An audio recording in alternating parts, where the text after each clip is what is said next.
Hey, this is Chris Park from Arcane Games. Just want to do a quick video update on some of the things that are going on with AI War 2. Obviously, this is a test scene, and this is our scene in what we call our prep project that we use to look at all the various ships um, as Blue models them and as we get them ready to go in the game. We also look at some of the special effects. Really starting to dislike this wormhole effect. I'm going to do something about that. And certain things like the shots. There's a lot of new stuff in this particular video. Um, I'm really pleased with how these shots wind up looking so that they're not quite as simple as they were before. And then the missiles there. Using a new type of shader um, than I previously was. It's worth noting that the system requirements are actually changing. It shouldn't affect hardly anybody. You need to have a 2010 or 2011 level processor that can support DirectX 11 or OpenGL 4.1. The reason we need that is for GPU instancing, which basically lets us take an identical model with an identical texture on it and send it to the GPU to be rendered however many number of times. And as you can imagine, that's a fairly small order, which is really, really nice because your graphics card is massively parallel. And that's true even if you've got like an integrated, Intel graphics card. It's still very, very parallel versus you've only got a couple of cores on your, 2, 4, whatever. On your actual computer, you've got hundreds of processing units on your graphics card. And so those can all be working on things simultaneously, and it works out very, very well. I had hoped to be able to avoid that sort of requirement by sticking with what's called dynamic batching, which is where the CPU kind of mimics the same sort of thing. And if something has the same texture, doesn't matter about the material, or mesh rather, it has the same textures, but it doesn't care about meshes, then it will combine those up to 64,000 vertices, so long as each individual set of vertices has no more than 900 pieces of data, which usually translates into about 300 actual vertices. So that is something that we are still using, and it's very useful, um, but it's just not enough. In order to get the sort of scale of battles that people expect from AI war, we need the GPU instancing. That's 6+ year old technology at this point, and I want this to be very future proof so that the battles can just get bigger and bigger and bigger as hardware continues to evolve. And neither OpenGL nor DirectX are going anywhere. Um, Vulkan has those same capabilities. Metal on OS X, I think will. It doesn't now, but at any rate. So amongst those things, I've been switching away from Shader Forge for creating the shaders that I've been using for these and switching over to Amplify Shader Editor, which is not something I had anticipated doing, but Amplify Shader Editor has a bit more modern usage of shader syntax and keywords and availability of some of the advanced features that I wanted. Also, missing a few other things. I am still using some hand-coded stuff and some stuff from Shader Forge, but I talked to the Amplify guys, and they're going to add some of what I need pretty soon. So just as part of the ongoing let's make this look as nice as possible efforts, I've switched away from the IPL the image-based lighting approach, and this is back to being purely a PBR or physically based rendering approach. Before, it was not technically just an IBL approach, it was actually a hybrid. Now it is a pure PBL approach, and some of the sub-detailing that I was getting with the reflections in the secondary IBL reflection map, I'm now getting those sort of details. Um, Either they're just absent and the overall thing looks better because it was a fairly subtle effect, or I'm getting that same sort of effect by having a colored specular layer while having a colored specular component, let's put it that way, along with having the actual normal specular lighting. So able to kind of approximate what I was doing, but what you also notice is that this looks just ridiculously more crisp and better. Um, None of the actual underlying textures have been changed at all. Some of these things haven't really been seen before. I mean, here's the iBot, that's an easy one. Here's the autocannon minipod. Here's that fighter again, and the bomber, and the cruiser. Um, we've got a couple of turrets. Then we've got the spider here, which the spider really didn't look good. And now it looks amazing. And it's actually cheaper to render it now. It's ridiculous. Um, you'll notice there's some aliasing problems on this. It's because I have MSAA only on 2x or not turned on at all. I can't remember on this particular prep project. So when you're running this in the game, if you've got a sufficiently nice machine, you'll see no aliasing around it. And um, this is so yeah, I apologize for that. I should have changed the aliasing settings as it is. Um, so yeah, it looks better, cheaper to render on the hardware, and is just kind of an example of me, I guess, experimenting until I get things the way that I like them better. Um, some of the aliasing that you're seeing there is based on normal maps that are a little bit on the harsh side. And bear in mind, you're normally going to be seeing these things from more distant like this. And a lot of times you're going to be seeing them from even more distant like this. And so you see the LEDs kicking in and out there. But still want them to look, really nice when you get in and nice and close. This is a tractor turret here. And oh man, I'm just in love with that. Blue has done a fantastic job manually painting these things in Photoshop after she unwraps the UVs, after she models them in Maya. And then, my job is to come in and have shaders that really show off her work to the fullest extent, because she's rendering in a PBR capable way, but she's not rendering straight in PBR. There's no real reason to. It's kind of a neat approach because she's actually painting in a kind of matte style. And when you combine that with the PBR look, you can get some really interesting hybrid uh, things that give a kind of unique style. I love how all this stuff, turns in the light. Now, granted, I'm really zooming in far here, so in some cases, the texture maps are a little bit on the low side in terms of just how detailed they are.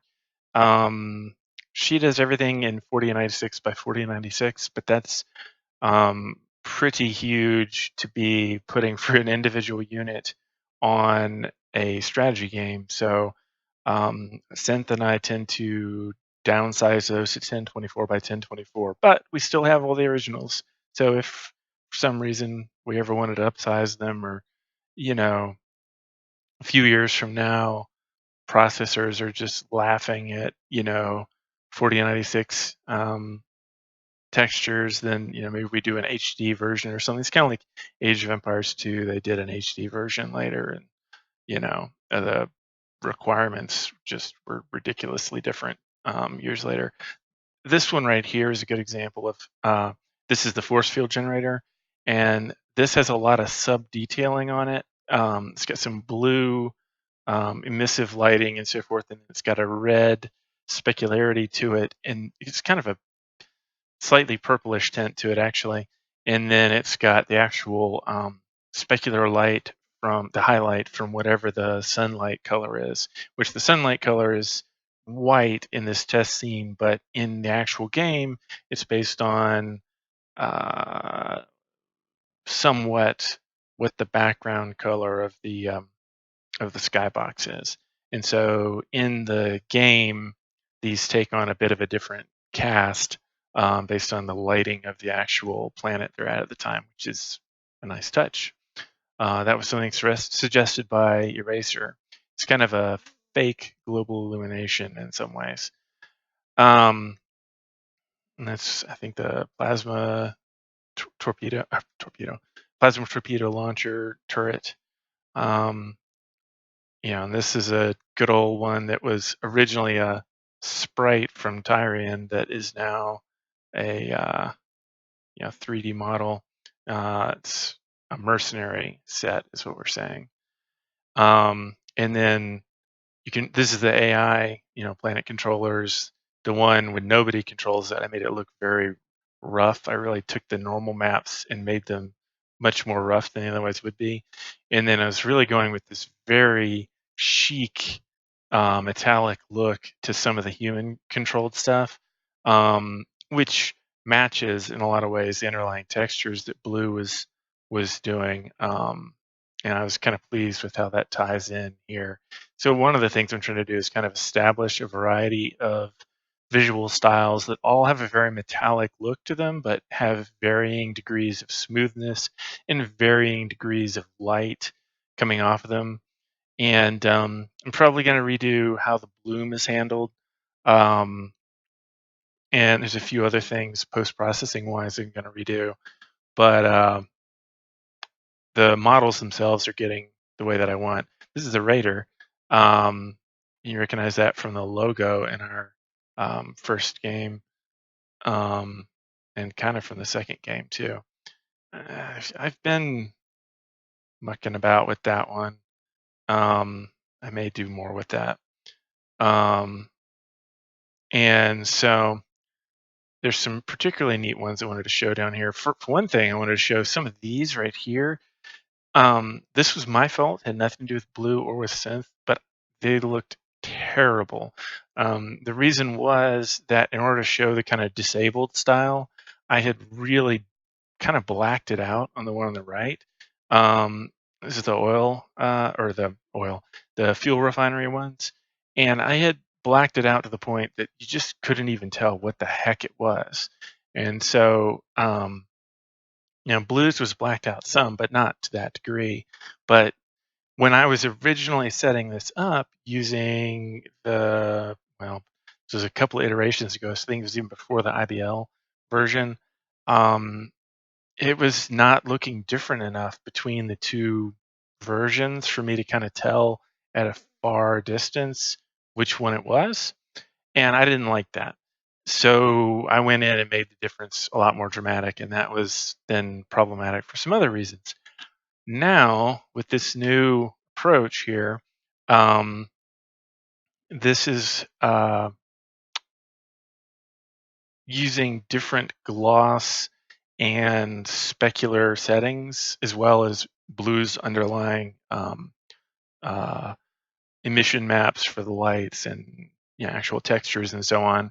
And you wind up with something that looks very different without blacking it out. And you can see one looks more like steel and the other one's like burnished iron or something. I'm not the best on different types of metal. One of the things that I wanted to show, though, is that in general, the way I've been setting this up, there's a variety of different kinds of metal that you can kind of see at play here. And I apologize for the frame rate being kind of bad. I've got one window open and I'm having to pan around in it. The frame rate is actually really, really high. It's like 500 or something, but my hand is jerking and the inputs are a little jerky because I'm in this editor scene. And so it's not an actual performance issue. Then this is something I'm really pleased about. This is all happening on the GPU side. This is based on a force field shader that was an example that came with the Amplify shader editor. It was created by one of their community members. Now the actual textures and everything underneath is all blue stuff.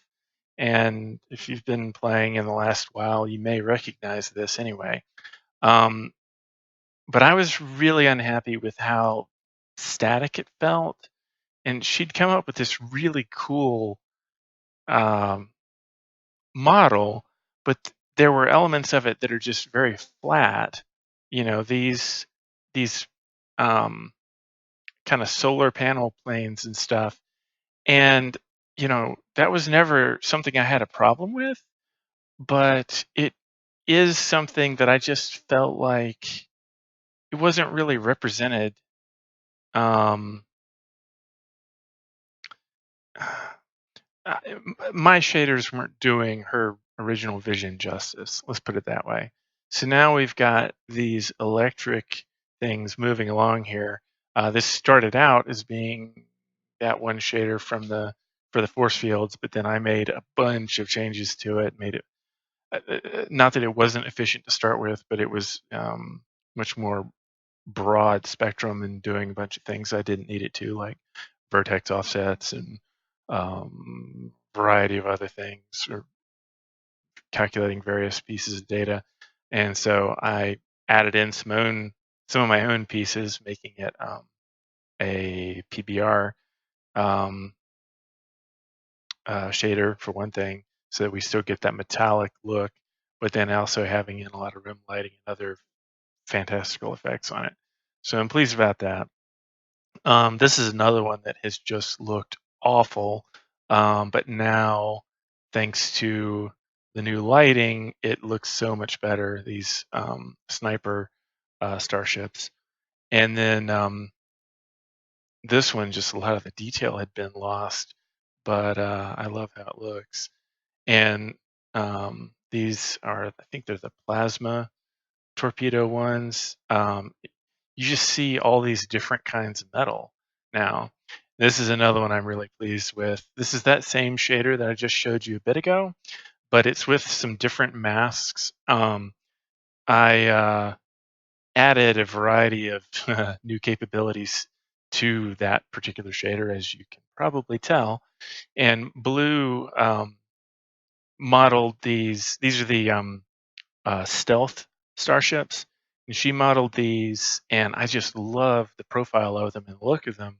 But I felt like they were too monochromatic. And she'd originally had some other layers, I think, that we couldn't use for a couple of technical reasons. And so she and I had talked about me doing some sort of animation along these lines anyway. And so now I've finally gotten around to that. And this doesn't really add any appreciable load to the game. I mean, you see these cool effects, but it's all graphics card side, and it doesn't really require a lot of data, and it's not really all that complicated for the graphics card to calculate, despite what appearances might be. And so I'm really pleased with how that came out. And we've got these guys I love. They're just so dark and so threatening looking. And then these are blues, and this is a good place of where Synth and I had to make some changes originally to help with the efficiency on these. And then now, since we're doing instance batching, we're able to take back some of Blue's original designs from Maya and pull these back in. These are the shield starships, and so these little shield pieces on the inside and the outside, there's two of them.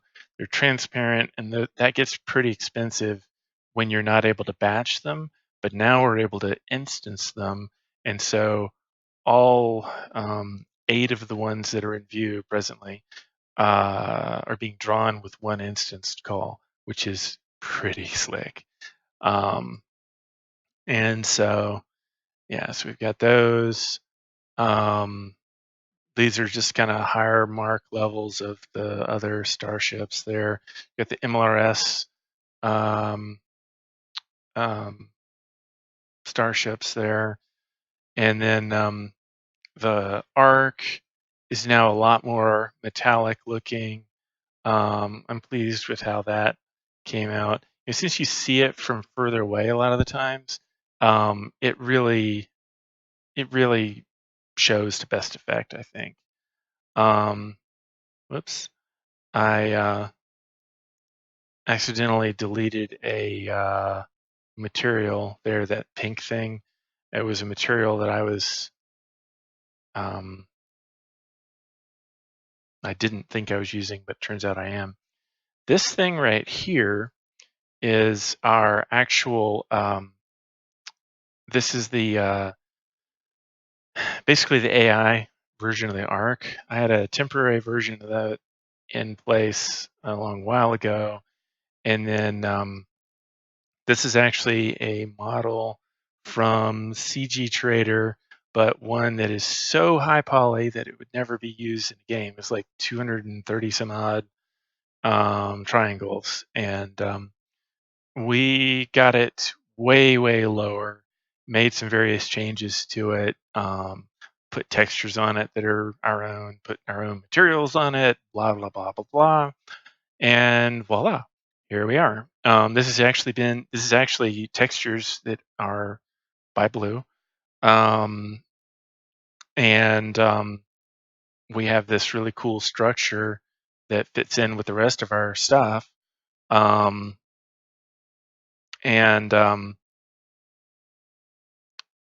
there were a lot of additional ships that were kind of on our nice to have list.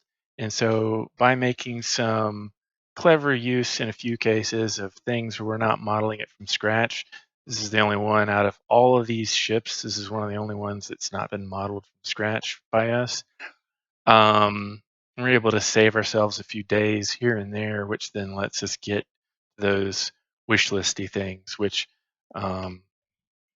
Keith had a couple of dozen of those that were, things that were in the first game that he wanted to have in the second that we weren't sure if we were going to have time to do or not to begin with. And then we went and made all the graphics way higher res, and so things take longer. And I'm absorbing that cost. It's okay, but there's a few places where please forgive us for taking a few shortcuts. But I don't think the game suffers for it. And I also don't think you'll be seeing this thing in other games because it's just too darn high poly. And unless you know how to reduce it and have the desire to, you can't get it looking like this. And even so, then you've got the issue of texturing it, which would be very different in another game. Once you destroy the AI's master controller, which is what that is, then it actually turns into this, well, it doesn't right now, but it will turn into this mobile thing, which is kind of a busted up version of the AI master controller. You can see the front's been chopped off. Now it's got all these lit spokes here. And come to think of it, the spokes were lit originally on the other thing. Maybe I messed something else up. I don't know. I don't know. Maybe it's more neat if it stays lit only after it goes into the final phase. Anyway, their thing becomes mobile, kind of like your Arc, and then it's a battle royale. And you can see it's got engines and stuff on the back and some other big pieces on the back that aren't there. So this is new modeling brought in, and of course I accidentally deleted one texture, so it's big and pink. That's the science thing right there, which is supposed to be a derelict, which it really isn't. So we'll probably use that for something else, but not for a derelict. And that's still using the IBL shader, which looks very nice, but is not remotely as efficient, and it doesn't look as nice. So um, then we've got these last ones here. I'm really pleased with how some of this happens here with the various little electric effects in there and how it runs through. I took some, if I do say so, kind of clever masking to make this happen with the colorization and so forth. And this one too has a lot of different things in there. You'll notice the patterns are different on each of the, I think there's 5 of them at the moment. And this is one of my favorites with this little section here with just all the it's kind of like mushroom things and how they slide around. Yeah, these are 2 different ones, and yeah, there's something about each one of them that I really like. They're all clustered up right now, but yeah. So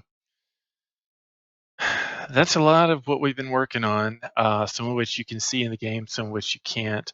These are various little force field prototypes that I've been working on. This is the one I actually went with. It obviously gets a lot bigger when you're actually seeing it. These big cubes are my scale references and for synth. And so yeah, we've got the LODs and so forth on all of these. These are all, I don't know if they're, I'm reluctant to say anything is ever final, because we just keep tweaking things. But aside from the science thing there, and then the wormhole and the warp gate wormhole portion, all of these are probably as complete as they're going to be for early access, maybe for 1.0. I say that, but then we'll probably change something. Here's the Starship constructor. I forgot to show this off. It looked just, Blue's model itself was just fantastic. And Synth stuck one of the stealth starships in there just as an example of how it would fit a starship. And those will be showing with like a wireframe shader or something. I haven't decided exactly, but hologram maybe, I don't know, when they're in the starship constructor. But yeah, this is the place where all the starships are born. We might have to scale this up, but I just love how this has been modeled, and it plays so nicely with the shader. And I love the little orbiting pieces that hang out there. So yeah, this latest round of changes, believe it or not, was actually not motivated by wanting to improve the graphics. It was motivated by wanting to improve the performance. And as a part of that came improving the graphics as well, and not by a small margin. There's still more that I have to do that's mostly involving the sprites at this point, making those more efficient to go along with this, making them use instance batching rather than dynamic batching. And I'm part of the way through that process. And yeah, then we'll be going from, in some of the giant battles, like 5,000 ships versus I'm not sure how many ships, another 2,000 or something. I was only getting like 30 frames a second when the sidebar was turned off, which I was getting some performance issues from the sidebar that just are going to be fixed in general. And already I now get like 80 frames a second with the sidebar turned off. And by the time the next release comes out, I'm hoping to have closer to 140 frames a second or so with the sidebar on. And that looks very achievable, though it has come at a, like I said, it has come at a cost of the minimum system requirements. But if I had kept those minimum system requirements, I really would have been kicking myself in a couple of years, because in a couple of years the technology would be 8 years old instead of 6 years old, and be going, why wasn't that the minimum floor? Because with that as the minimum floor, there is so much stuff that we can do that you can't if you go back even one year to 2009 or so. And we actually have a greater spread of years back in time from launch date for AI War 2 relative to its launch date than we did from AI War 1 to its launch date. So, um, if it affects anybody from the Kickstarter and they don't want to upgrade their computer, we'll do a refund. But I wanted to have this done um, prior to us launching, in a wider storefront. Uh, because that could get very messy. It's really not a great idea to up your system requirements once you've released a product, even in early access. So um, finding out exactly where we wanted the system requirements to be and why is another good reason for us to do this alpha like we have been. And Badger in particular has just been he's been our MVP here with the feedback during this particular phase. But we've also had a lot of great feedback from other folks as well. Um, and It's a much different game coming into early access than I expected, in a very good sense. Um, I did not think you'd asked me half a year ago if we could do some of the stuff that we're doing, visually in particular, and performance-wise in relation to that. I would have really told you no, but here we are. So um, we're coming on quick, about another half month or so before we hit early access launch, and so we've got a bunch of interface cleanup and stuff in particular to do, and some more you know, graphics to finish getting out for you, and there's various gameplay things that Keith is in progress on implementing. But um, we're looking good. I'm real happy with it. So um, thanks for watching this long video, and I hope you enjoyed. This has been a look at some of the things that maybe you wouldn't otherwise see, even if you have been playing the alpha. All right, take care.